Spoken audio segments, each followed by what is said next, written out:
저는 올해로 결혼 30년을 맞이한 평범한 사람입니다. 오늘 여러분께 제 경험을 바탕으로 시니어 부부가 다시 찾는 행복에 대해 이야기하려고 합니다. 결혼 30년이라는 시간이 결코 짧지 않습니다. 그동안 우리 부부는 수많은 계절을 함께 보냈습니다. 아이들을 키우느라 정신없었던 시절, 경제적으로 힘들었던 시기, 서로에게 상처를 주고받았던 순간들까지 모두 지나왔습니다. 그런데 이상하게도 환갑을 바라보는 지금, 우리는 신혼 때보다 더 깊은 사랑을 느끼고 있습니다. 많은 분들이 물어보십니다. 어떻게 그렇게 오래 함께 살 수 있냐고, 비결이 무엇이냐고. 솔직히 말씀드리면 특별한 비결 같은 건 없습니다. 다만 시간이 지나면서 깨달은 것들이 있고 그것들을 실천하려고 노력했을 뿐입니다. 가장 먼저 깨달은 것은 상대방을 바꾸려는 노력이 얼마나 헛된 일인지에 대한 것이었습니다. 젊었을 때 저는 아내가 이렇게 저렇게 바뀌기를 바랐습니다. 좀 더 깔끔했으면, 좀 더 부지런했으면, 좀 더 이해심이 많았으면 하고 끊임없이 바랐습니다. 아내도 마찬가지였을 겁니다. 제가 술을 끊었으면, 담배를 끊었으면, 더 많은 돈을 벌어왔으면 하고 바랐겠죠. 하지만 50대에 접어들면서 우리는 서로를 있는 그대로 받아들이기 시작했습니다. 아내는 여전히 아침에 늦게 일어나지만 이제 그것이 문제가 되지 않습니다. 저는 여전히 가끔 술을 마시지만 아내는 더 이상 잔소리하지 않습니다. 서로의 모습을 인정하고 받아들이니 신기하게도 갈등이 줄어들었습니다. 두 번째로 중요한 것은 각자만의 시간과 공간을 존중하는 것이었습니다. 젊었을 때는 부부가 모든 것을 함께 해야 한다고 생각했습니다. 취미도 같아야 하고, 친구도 같아야 하고, 생각까지 같아야 한다고 믿었습니다. 하지만 그것은 큰 착각이었습니다. 저는 등산을 좋아합니다. 아침 일찍 일어나서 산에 오르는 것이 저에게는 큰 즐거움입니다. 반면 아내는 집에서 책을 읽거나 친구들과 차를 마시는 것을 좋아합니다.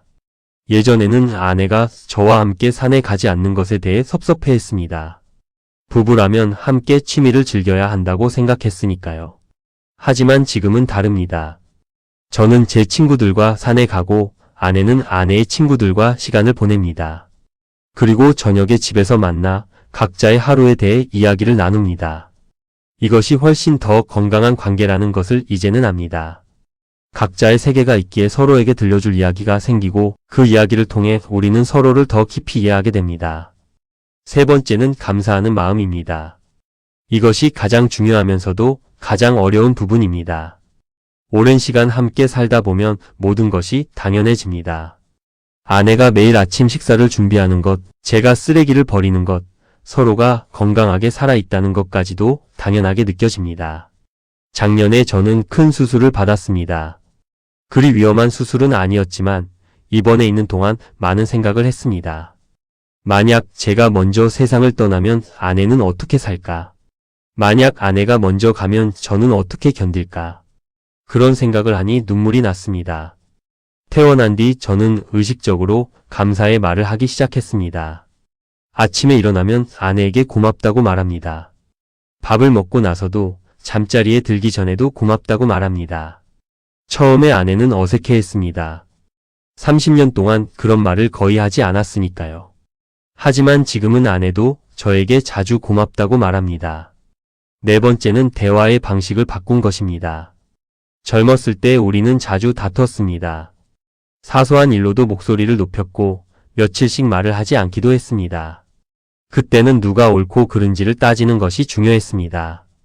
내 의견을 관철시키는 것, 상대방으로부터 사과를 받는 것이 중요했습니다. 하지만 지금은 다릅니다. 의견이 다를 때 우리는 서로의 입장을 먼저 듣습니다. 왜 그렇게 생각하는지, 어떤 감정을 느끼는지를 이해하려고 노력합니다. 그러다 보면 대부분의 경우 둘 다 나름의 이유가 있다는 것을 알게 됩니다.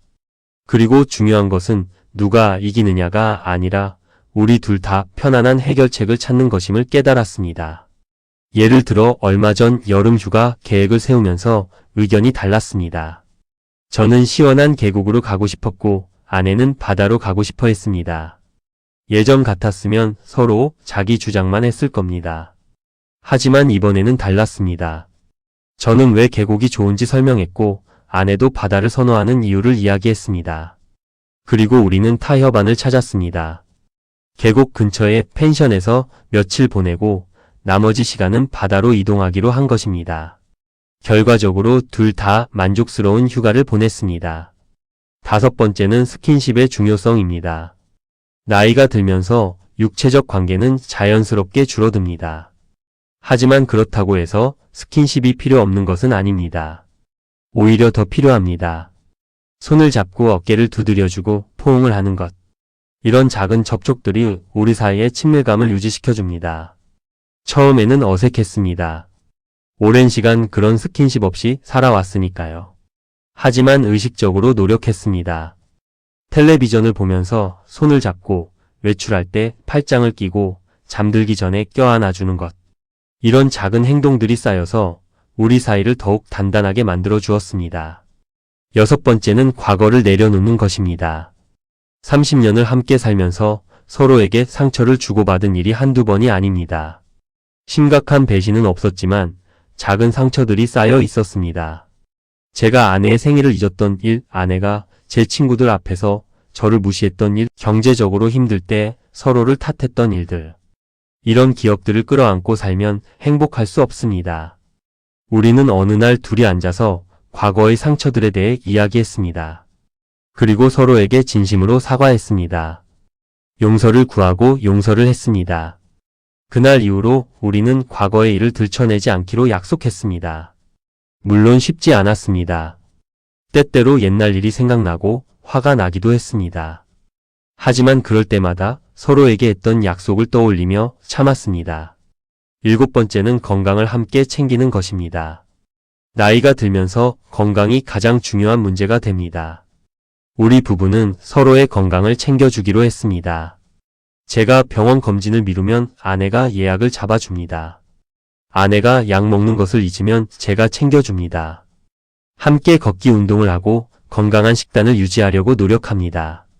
건강을 함께 챙기는 것은 단순히 오래 사는 것 이상의 의미가 있습니다. 서로를 아끼고 사랑한다는 것을 행동으로 보여주는 것입니다. 아내가 제 건강을 걱정해주면 저는 사랑받는다고 느낍니다. 제가 아내의 병원 동행을 해주면 아내도 같은 감정을 느낍니다. 여덟 번째는 새로운 것에 함께 도전하는 것입니다. 나이가 들면 모든 것이 익숙해지고 변화를 두려워하게 됩니다. 하지만 우리는 의식적으로 새로운 것을 시도하기로 했습니다. 작년에는 둘이 함께 스마트폰 사용법을 배웠습니다. 올해는 요리 교실에 등록했습니다. 새로운 것을 배우면서 겪는 어려움과 즐거움을 함께 나누니 우리는 다시 젊어진 기분이 들었습니다. 아홉 번째는 경제적 투명성입니다. 돈 문제는 부부 사이에 가장 민감한 주제 중 하나입니다. 우리는 모든 재정 상황을 투명하게 공유하기로 했습니다. 은퇴 자금이 얼마나 있는지, 매달 지출이 어떻게 되는지, 앞으로 필요한 돈이 얼마나 되는지를 함께 확인합니다. 이렇게 하니 불안감이 줄어들고 함께 계획을 세울 수 있었습니다. 열 번째는 서로의 가족과 친구를 존중하는 것입니다. 아내의 친구들이 집에 놀러 오면 저는 기꺼이 자리를 비켜줍니다. 제 친구들과 만날 때도 아내는 이해해 줍니다. 처가와 친가를 대하는 태도도 공평하게 유지하려고 노력합니다. 양쪽 부모님 모두 연세가 많으시기에 자주 찾아뵙고 필요한 것은 없는지 살핍니다. 특히 명절 때가 중요합니다. 예전에는 명절만 되면 스트레스를 받았습니다. 어느 집을 먼저 가야 하는지, 얼마나 머물러야 하는지를 두고 다퉜습니다. 하지만 이제는 미리 계획을 세우고 서로 양보합니다. 올해 추석은 처가에서 보내면 설은 친가에서 보내는 식으로 균형을 맞춥니다. 11번째는 작은 의식들을 만드는 것입니다. 우리 부부는 몇 가지 작은 의식을 만들었습니다. 매주 금요일 저녁은 외식을 하는 날입니다. 비싼 곳이 아니어도 좋습니다. 동네 작은 식당이라도 함께 나가서 먹는 것이 중요합니다. 매달 첫째 주 일요일에는 가까운 곳으로 당일치기 여행을 갑니다. 차를 타고 1시간 정도 거리의 공원이나 사찰, 바다를 찾아갑니다. 이런 작은 의식들이 우리 생활의 리듬을 만들어줍니다. 기다릴 것이 있고 함께 즐길 것이 있다는 것만으로도 일상이 풍요로워집니다. 금요일이 다가오면 어느 식당에 갈지 이야기하고 일요일 여행지를 정하면서 설레는 마음을 느낍니다. 12번째는 서로의 꿈을 응원하는 것입니다. 나이가 들었다고 해서 꿈이 없는 것은 아닙니다. 아내는 젊었을 때 하지 못했던 피아노를 배우고 싶어 했습니다. 처음에는 이 나이에 무슨 피아노냐며 만류하고 싶었습니다. 하지만 아내의 눈빛을 보고 마음을 바꿨습니다. 피아노를 사주고 레슨을 받을 수 있도록 도왔습니다. 지금 아내는 매일 1시간씩 피아노를 칩니다. 서툴지만 행복해하는 모습을 보면 저도 기쁩니다. 저는 사진을 배우고 싶었는데 아내가 적극적으로 응원해 주었습니다. 카메라를 사주고 사진 동호회 활동도 격려해 주었습니다. 서로의 꿈을 응원하면서 우리는 각자의 삶을 더 풍성하게 만들어가고 있습니다. 13번째는 솔직한 대화입니다. 나이가 들면서 우리는 죽음에 대해서도 이야기하게 되었습니다. 누가 먼저 갈지 모르지만 남은 사람이 어떻게 살았으면 좋겠는지, 장례는 어떻게 치르고 싶은지를 솔직하게 나눕니다. 처음에는 불편했지만 이야기를 나누고 나니 오히려 마음이 편해졌습니다. 재산 문제도 명확하게 정리했습니다. 자식들에게 무엇을 남길지, 어떻게 나눠줄지를 함께 결정했습니다. 이런 이야기들을 미리 나누어 두니 불필요한 걱정이 줄어들었습니다. 죽음을 받아들이고 준비하는 것이 삶을 더 소중하게 만들어준다는 것을 알게 되었습니다. 14번째는 유머 감각을 유지하는 것입니다. 우리는 서로를 웃게 만들려고 노력합니다. 작은 실수를 했을 때 화내지 않고 함께 웃습니다. 텔레비전 프로그램을 보면서, 신문을 읽으면서 일상의 순간들에서 웃음을 찾습니다. 웃음은 최고의 명약입니다. 함께 웃을 수 있다면 어떤 어려움도 이겨낼 수 있습니다. 얼마 전 제가 안경을 쓰고 안경을 찾아 헤맨 적이 있습니다. 아내가 그 모습을 보고 한참을 웃었습니다. 예전 같았으면 창피하고 화가 났을 텐데 이제는 저도 함께 웃었습니다. 나이 들어 건망증이 생기는 것도, 몸이 예전 같지 않은 것도 함께 웃으며 받아들입니다. 15번째는 감정을 숨기지 않는 것입니다. 남자라서 나이가 들어서 감정을 드러내지 말아야 한다는 생각은 잘못된 것입니다. 슬플 때는 슬프다고 말하고 외로울 때는 외롭다고 표현합니다. 아내 앞에서 우는 것도 이제는 부끄럽지 않습니다. 감정을 숨기면 마음의 거리가 생기지만 솔직하게 드러내면 더 가까워집니다. 지난달 오랜 친구가 세상을 떠났습니다. 장례식장에서 돌아온 저는 아내 앞에서 울었습니다. 아내는 아무 말 없이 제 손을 잡아주었습니다. 그 순간 저는 아내가 있어서 얼마나 다행인지 깨달았습니다. 혼자였다면 그 슬픔을 어떻게 견뎠을까요? 16번째는 자녀들과의 관계를 재정립하는 것입니다. 아이들이 다 커서 독립했습니다. 이제 우리는 부모의 역할에서 벗어나 다시 부부로 돌아가야 합니다. 자식 걱정에 매달리지 않고 우리 둘의 삶에 집중하기로 했습니다. 물론 아이들을 사랑하지만 그들의 삶을 간섭하지 않습니다. 그들도 우리 삶을 존중해 주기를 바랍니다. 손주가 생기면서 또 다른 기쁨이 찾아왔습니다. 하지만 육아에 과도하게 개입하지 않으려고 합니다.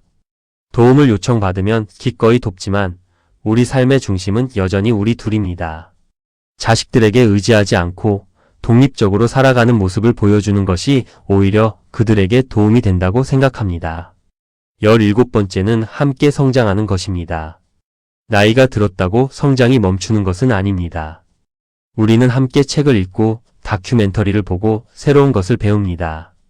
세상이 어떻게 변하는지 관심을 갖고 젊은 세대를 이해하려고 노력합니다. 고정관념에 갇히지 않고 열린 마음을 유지하려고 합니다. 최근에는 함께 환경 문제에 관심을 갖게 되었습니다. 플라스틱 사용을 줄이고 분리수거를 철저히 하고 텃밭을 가꾸기 시작했습니다. 이런 작은 실천들이 우리에게 새로운 삶의 의미를 부여해 줍니다. 함께 배우고 실천하면서 우리는 계속 성장하고 있습니다. 18번째는 상대방의 변화를 인정하는 것입니다. 사람은 변합니다. 30년 전의 아내와 지금의 아내는 다릅니다. 저도 마찬가지입니다. 그 변화를 부정하지 않고 받아들입니다. 아내가 예전에는 안 하던 행동을 하면 이상하게 여기지 않고 이해하려고 합니다. 저의 변화도 아내가 받아들여 줍니다. 최근 아내가 정치에 관심을 갖기 시작했습니다. 예전에는 전혀 관심이 없었는데 지금은 뉴스를 열심히 보고 의견을 말합니다. 처음에는 낯설었지만 이제는 함께 시사 문제를 이야기하는 것이 즐겁습니다. 변화는 관계를 새롭게 만들어줍니다. 19번째는 작은 것에 감동하는 마음입니다. 아내가 제가 좋아하는 반찬을 만들어주면 고맙다고 말합니다. 제가 설거지를 하면 아내도 고맙다고 합니다. 함께 보는 석양이 아름다우면 서로에게 말합니다. 일상의 작은 순간들에서 행복을 느낍니다. 어제 아침 창밖으로 새 한 마리가 날아가는 것을 보고 아내가 저를 불렀습니다. 함께 그 모습을 바라보며 미소 지었습니다. 이런 작은 순간들을 함께 나눌 수 있다는 것이 얼마나 소중한지 모릅니다. 젊었을 때는 몰랐던 것들입니다.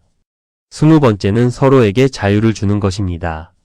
속박하지 않고 간섭하지 않고 각자의 공간을 인정합니다. 아내가 친구들과 여행을 가고 싶다고 하면 흔쾌히 보내줍니다. 제가 혼자만의 시간이 필요할 때도 아내는 이해해줍니다. 함께 있지만 서로를 올가매지 않는다는 것이 얼마나 중요한지 이제는 압니다. 지난달 아내는 친구들과 3박 4일 제주도 여행을 다녀왔습니다. 혼자 집을 지키는 것이 처음에는 막막했지만 의외로 괜찮았습니다. 그동안 못했던 정리도 하고 보고 싶었던 영화도 보고 친구들을 집으로 초대하기도 했습니다. 아내가 돌아왔을 때 우리는 서로의 경험을 신나게 이야기했습니다. 떨어져 있었기에 만남이 더 반가웠습니다. 21번째는 비교하지 않는 것입니다. 다른 부부와 우리를 비교하지 않습니다. 누구는 더 부유하고 누구는 더 건강하고 누구는 자식이 더 잘 되었다는 식의 비교는 불행의 시작입니다.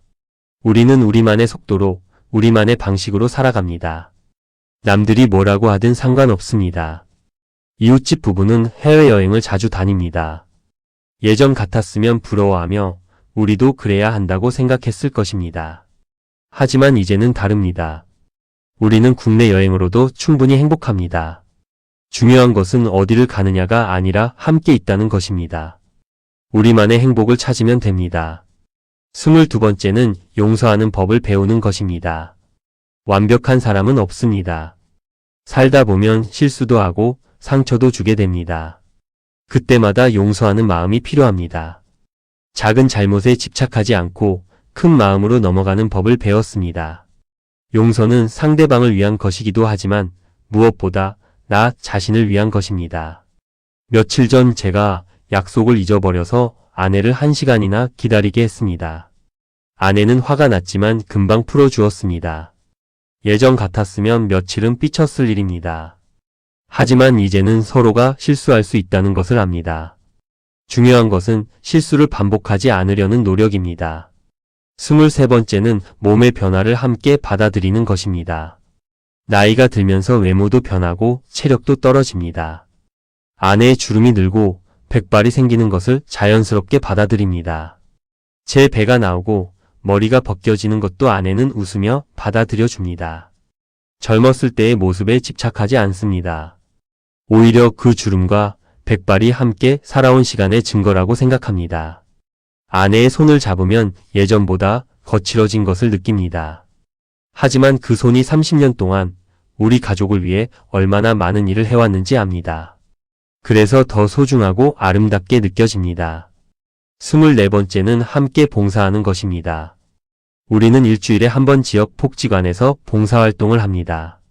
함께 어르신들께 식사를 대접하고 말벗이 되어드립니다. 이런 활동이 우리에게 큰 보람을 줍니다. 우리보다 더 어려운 처지에 있는 분들을 보면 감사한 마음이 듭니다. 봉사활동을 하면서 우리는 더 단단해졌습니다. 함께 선한 일을 하고 누군가를 도우면서 우리 자신도 성장합니다. 집으로 돌아오는 길에 서로를 바라보며 미소 짓습니다. 우리가 함께 좋은 일을 하고 있다는 것이 뿌듯합니다. 25번째는 소소한 일상을 소중히 여기는 것입니다. 거창한 이벤트나 특별한 날만이 중요한 것이 아닙니다.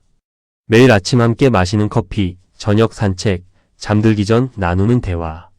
이런 일상의 순간들이 모여서 우리의 삶을 만듭니다. 평범한 하루하루가 얼마나 소중한지 압니다.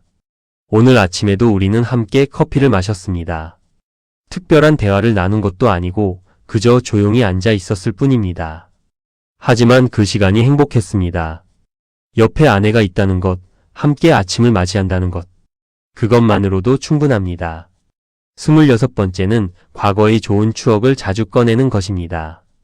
옛날 사진을 보면서 그때 이야기를 나눕니다. 신혼 시절, 아이들이 어렸을 때 함께 여행 갔던 순간들을 회상합니다. 힘들었던 시간도 지나고 나면 추억이 됩니다. 그 추억들을 나누면서 우리는 함께 걸어온 시간의 소중함을 느낍니다.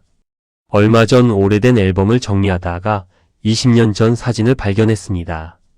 우리 둘이 아이들과 함께 놀이공원에 간 사진이었습니다. 그때는 정신없이 바빴고 힘들었던 기억뿐이었는데 사진을 보니 행복했던 순간들이 떠올랐습니다. 함께 그 이야기를 하면서 웃었습니다. 27번째는 계획을 함께 세우는 것입니다. 내년에는 무엇을 하고 싶은지, 5년 후에는 어떻게 살고 싶은지를 함께 이야기합니다. 꿈과 목표를 공유하면 함께 나아갈 방향이 명확해집니다. 혼자 계획을 세우면 외롭지만 함께 계획을 세우면 설렙니다. 우리는 5년 후 작은 전원주택으로 이사하는 것이 목표입니다. 작은 텃밭을 가꾸고 강아지를 키우고 여유롭게 살고 싶습니다. 그 꿈을 위해 지금부터 조금씩 준비하고 있습니다. 함께 집을 알아보러 다니고 저축 계획을 세우고 미래를 그려봅니다. 28번째는 상대방의 두려움을 이해해주는 것입니다. 나이가 들면서 여러 가지 두려움이 생깁니다. 병에 걸릴까봐, 홀로 남게 될까봐, 경제적으로 어려워질까봐. 이런 두려움을 혼자 안고 있으면 힘듭니다. 서로에게 털어놓고 함께 해결책을 찾으면 두려움이 줄어듭니다. 아내는 치매에 걸릴까봐 두려워합니다. 어머니가 치매를 앓으셨기 때문입니다. 그 이야기를 듣고 저는 아내에게 약속했습니다. 만약 그런 일이 생기더라도 끝까지 함께 하겠다고. 절대 혼자 두지 않겠다고. 그 약속을 듣고 아내는 조금 안심하는 것 같았습니다. 29번째는 서로의 취향을 존중하는 것입니다. 아내는 드라마를 좋아하고 저는 뉴스를 좋아합니다. 아내는 달콤한 음식을 좋아하고 저는 짠 음식을 좋아합니다. 이런 차이를 문제 삼지 않습니다. 각자의 취향을 인정하고 존중합니다. 때로는 상대방의 취향을 따라가기도 합니다. 요즘 저는 아내가 보는 드라마를 함께 봅니다. 처음에는 별 관심이 없었는데 보다 보니 재미있습니다. 아내도 가끔 저와 함께 다큐멘터리를 봅니다. 서로의 세계를 나누면서 우리는 더 가까워집니다. 30번째는 감사 일기를 쓰는 것입니다. 매일 잠들기 전 그날 있었던 감사한 일을 3가지씩 적습니다. 처음에는 아내 혼자 시작했는데 제게도 권했습니다. 귀찮았지만 한번 해보기로 했습니다. 신기하게도 감사 일기를 쓰기 시작하면서 하루를 바라보는 시선이 달라졌습니다. 불평하던 것들보다 감사할 일들이 더 많다는 것을 깨달았습니다. 어제 저는 일기에 이렇게 썼습니다. 아침에 아내가 끓여준 된장찌개가 맛있었던 것, 산책하면서 본 노을이 아름다웠던 것, 오랜만에 아들에게서 전화가 온 것. 이런 작은 일들이 모여서 행복한 하루를 만듭니다. 감사일기는 우리가 얼마나 많은 것을 가지고 있는지 깨닫게 해줍니다. 31번째는 건강한 논쟁을 하는 것입니다. 의견이 다를 때 회피하지 않고 이야기합니다. 하지만 논쟁이 싸움으로 번지지 않도록 조심합니다. 상대방의 의견을 존중하면서 내 생각을 전달하는 법을 배웠습니다. 목소리를 높이지 않고 인신공격을 하지 않고 해결책을 찾는 데 집중합니다. 최근 우리는 손주 육아 문제로 의견이 달랐습니다. 아내는 적극적으로 도와주고 싶어 했고 저는 젊은 부부가 스스로 하도록 두어야 한다고 생각했습니다. 우리는 각자의 입장을 차분히 설명했습니다. 결국 중간 지점을 찾았습니다. 도움을 요청받으면 돕되 먼저 나서지는 않기로 했습니다.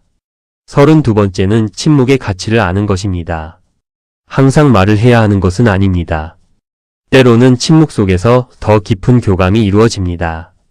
함께 있으면서 각자 책을 읽거나 조용히 차를 마시거나 그저 창밖을 바라보는 시간. 이런 침묵이 불편하지 않습니다. 오히려 편안합니다. 어제 저녁 우리는 거실에 앉아 1시간 동안 아무 말도 하지 않았습니다. 저는 신문을 읽고 아내는 뜨개질을 했습니다. 말은 없었지만 함께 있다는 것만으로 충분했습니다. 이런 편안한 침묵을 나눌 수 있는 사람이 있다는 것이 얼마나 큰 축복인지 모릅니다. 33번째는 상대방의 공간을 인정하는 것입니다. 우리 집에는 각자의 공간이 있습니다. 제게는 작은 서재가 있고 아내에게는 취미방이 있습니다.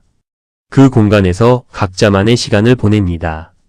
서로의 공간을 함부로 침범하지 않습니다. 문을 닫고 있으면 노크하고 들어갑니다. 이 작은 배려가 관계를 건강하게 유지시켜줍니다. 항상 붙어 있을 필요는 없습니다. 각자의 세계가 있고 그 세계를 존중받을 때 사람은 행복합니다. 그리고 각자의 공간에서 충전한 에너지로 다시 만날 때 더욱 반갑습니다. 34번째는 상대방의 변덕을 이해하는 것입니다. 기분은 매일 다릅니다.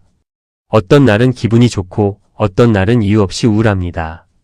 아내가 갑자기 짜증을 내도 너무 심각하게 받아들이지 않습니다. 제가 말이 없는 날도 아내는 그냥 두어줍니다. 기분의 변화를 자연스러운 것으로 받아들입니다. 며칠 전 아내가 아침부터 기분이 안 좋아 보였습니다. 예전 같았으면 무슨 일이냐고 캐물었겠지만 이제는 그냥 지켜봅니다. 점심때쯤 아내가 먼저 이야기했습니다. 별일 아니었지만 기분이 안 좋았다고. 저는 고개만 끄덕였습니다. 그것만으로도 아내는 나아진 것 같았습니다. 35번째는 함께 웃을 수 있는 것을 찾는 것입니다. 우리는 코미디 프로그램을 함께 봅니다. 재미있는 유튜브 영상을 서로 공유합니다. 일상에서 일어난 우스운 일들을 이야기하며 웃습니다. 웃음은 모든 약보다 좋습니다. 함께 웃을 수 있다면 어떤 어려움도 견딜 수 있습니다. 지난주 우리는 오랜만에 코미디 영화를 봤습니다. 극장에서 나올 때까지 웃었습니다. 집에 와서도 영화 이야기를 하며 또 웃었습니다. 그날 밤 아내가 말했습니다. 당신과 함께 있으면 웃을 일이 많다고. 그 말이 저에게는 최고의 칭찬이었습니다. 36번째는 건강검진을 함께 받는 것입니다. 1년에 2번 우리는 같은 날 건강검진을 받습니다. 함께 병원에 가고 결과를 함께 듣습니다. 서로의 건강 상태를 정확히 알고 있어요. 필요한 도움을 줄 수 있습니다. 건강은 개인의 문제가 아니라 부부의 문제입니다. 작년 검진에서 제 혈압이 높게 나왔습니다. 아내는 그날부터 식단을 바꿨습니다. 짜게 먹지 않도록 신경 쓰고 운동을 함께 하자고 했습니다. 덕분에 올해 검진에서는 혈압이 정상으로 돌아왔습니다. 아내의 관심과 노력이 없었다면 불가능한 일이었습니다. 37번째는 작은 선물을 주고받는 것입니다. 비싼 선물이 아니어도 좋습니다. 산책하다가 예쁜 꽃을 꺾어다 주거나 좋아하는 빵을 사오거나 손편지를 쓰는 것. 이런 작은 선물들이 사랑을 표현합니다. 특별한 날이 아니어도 선물을 주면 더 의미가 있습니다. 어제 저는 시장에서 아내가 좋아하는 과일을 샀습니다. 특별한 이유는 없었습니다. 그냥 아내 얼굴이 떠올라서였습니다. 과일을 받은 아내는 아이처럼 좋아했습니다.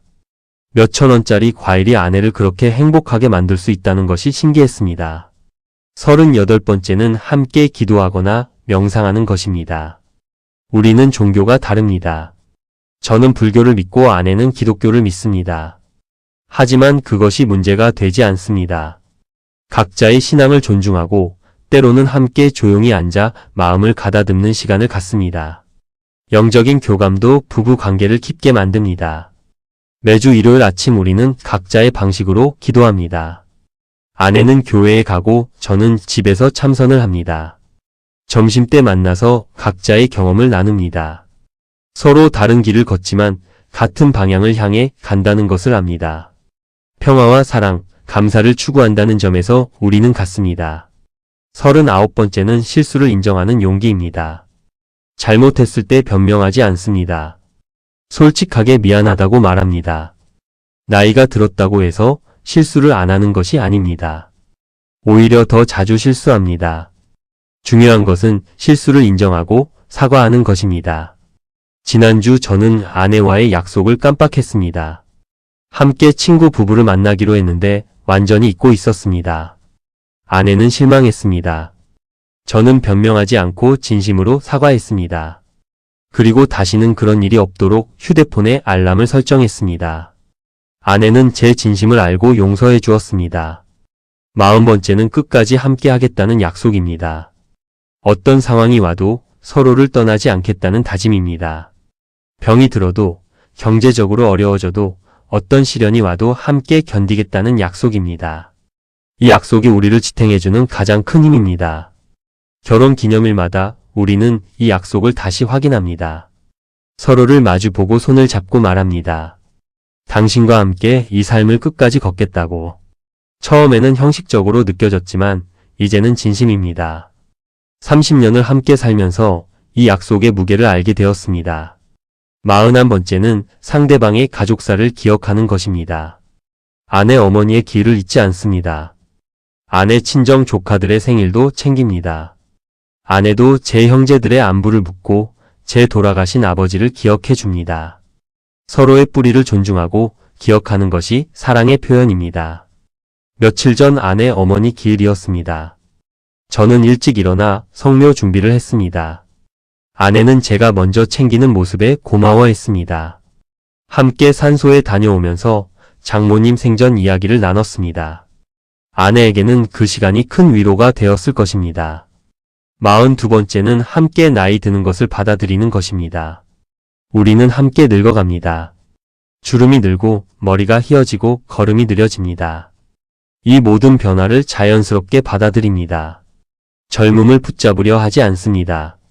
나이 드는 것도 아름다운 과정임을 압니다. 요즘 아내는 무릎이 안 좋아져서 계단 오르기가 힘듭니다.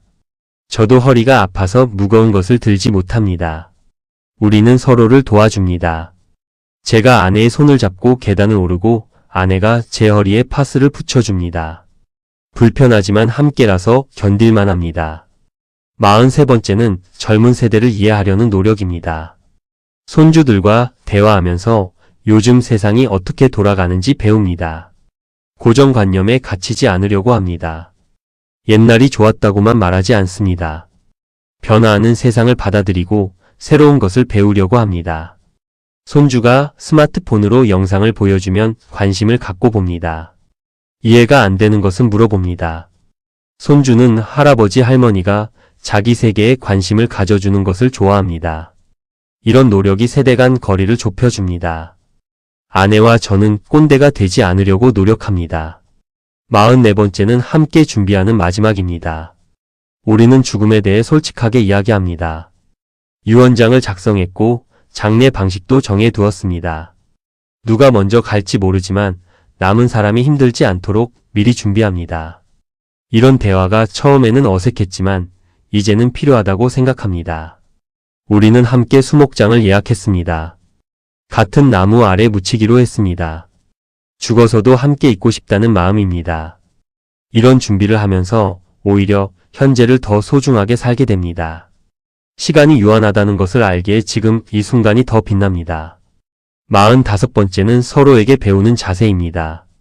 30년을 함께 살았지만 아직도 아내에게서 배울 것이 많습니다.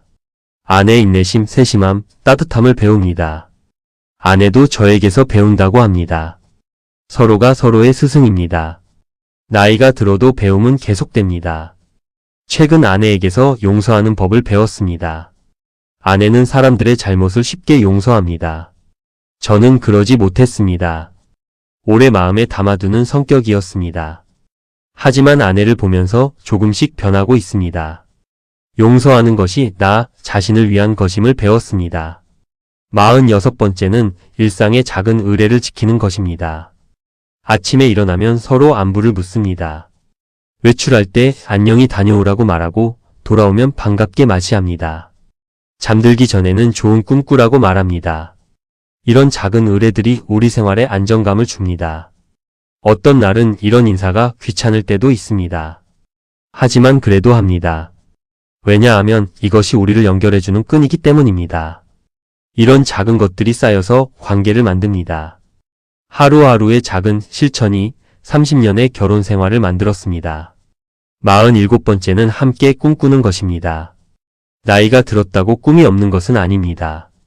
우리에게는 아직 하고 싶은 것들이 많습니다.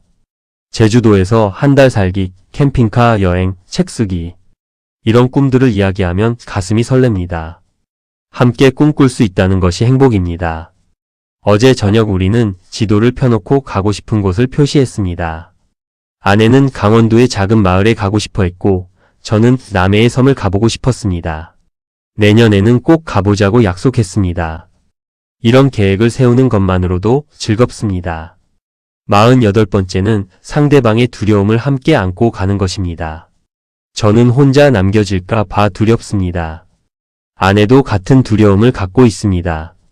우리는 이 두려움에 대해 솔직하게 이야기합니다. 그리고 그날이 오기 전까지 최선을 다해 사랑하기로 약속합니다. 만약 제가 먼저 간다면 아내가 잘 살 수 있도록 준비를 해두고 있습니다. 통장 비밀번호도 알려주고 집안일도 가르쳐주고 있습니다. 아내도 마찬가지입니다. 요리법을 알려주고 집안 정리 방법을 가르쳐줍니다. 서로를 위한 마지막 준비입니다. 49번째는 지금 이 순간에 집중하는 것입니다. 과거를 후회하지 않고 미래를 너무 걱정하지 않습니다. 지금 함께 있는 이 순간이 가장 중요합니다. 오늘 아침 함께 마신 차, 손을 잡고 걸은 산책길, 저녁에 나눈 대화. 이 모든 것이 소중합니다. 지금 이 순간 아내가 옆에서 뜨개질을 하고 있습니다. 저는 여러분께 이 이야기를 들려드리고 있습니다. 창밖으로는 저녁 햇살이 들어옵니다. 평범한 오후지만 이보다 더 행복할 수 없습니다. 이것이 제가 30년 결혼 생활에서 얻은 가장 큰 깨달음입니다. 마지막 50번째는 감사하는 마음으로 하루를 시작하고 마치는 것입니다. 아침에 눈을 뜨면 옆에 아내가 있다는 것에 감사합니다. 하루를 무사히 마치고 함께 잠자리에 든다는 것에 감사합니다. 이 모든 것이 당연한 것이 아닙니다. 여러분, 저는 결혼 전문가도 아니고 대단한 사람도 아닙니다. 그저 평범하게 30년을 함께 살아온 사람입니다. 하지만 이 시간 동안 배운 것이 있다면 사랑은 감정이 아니라 선택이라는 것입니다. 매일 상대방을 선택하는 것, 함께하기로 결심하는 것, 그것이 진짜 사랑입니다. 두 번째 신혼이라는 말을 쓰지만 사실은 첫 번째보다 더 깊고 진한 사랑입니다. 젊었을 때의 열정적인 사랑도 좋았지만 지금의 잔잔하고 깊은 사랑이 더 좋습니다. 서로를 완전히 이해하고 받아들이고 함께 늙어가는 이 여정이 행복합니다. 시니어 여러분, 아직 늦지 않았습니다. 지금부터라도 배우자와 새로운 관계를 만들어갈 수 있습니다. 과거에 연연하지 말고 지금부터 시작하십시오. 작은 것부터 실천하십시오. 고맙다는 말 한마디, 손 한번 잡아주기, 함께 산책하기. 이런 작은 것들이 관계를 바꿉니다.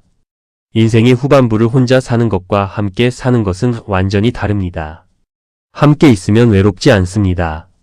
아플 때 돌봐줄 사람이 있고 기쁠 때 함께 웃을 사람이 있습니다. 이것보다 더 큰 축복이 어디 있겠습니까?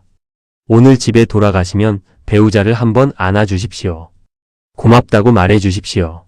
어색하더라도 해보십시오. 처음에는 어색하지만 계속하다 보면 자연스러워집니다. 그리고 그것이 여러분의 삶을 바꿀 것입니다. 30년을 함께 살면서 제가 깨달은 것은 완벽한 배우자는 없다는 것입니다. 하지만 함께 성장하고 서로를 이해하고 용서하고 사랑하면서 우리는 서로에게 완벽한 사람이 되어갑니다. 그 과정이 아름답습니다. 지금 이 순간도 우리는 함께 나이 들어가고 있습니다. 주름이 하나씩 늘고 머리가 조금씩 휘어지고 몸은 예전 같지 않지만 마음은 더 가까워지고 있습니다. 이것이 제가 바라던 노년의 모습입니다. 여러분도 배우자와 함께 아름답게 나이 들어가시기를 바랍니다. 서로를 존중하고 사랑하고 이해하면서 말입니다.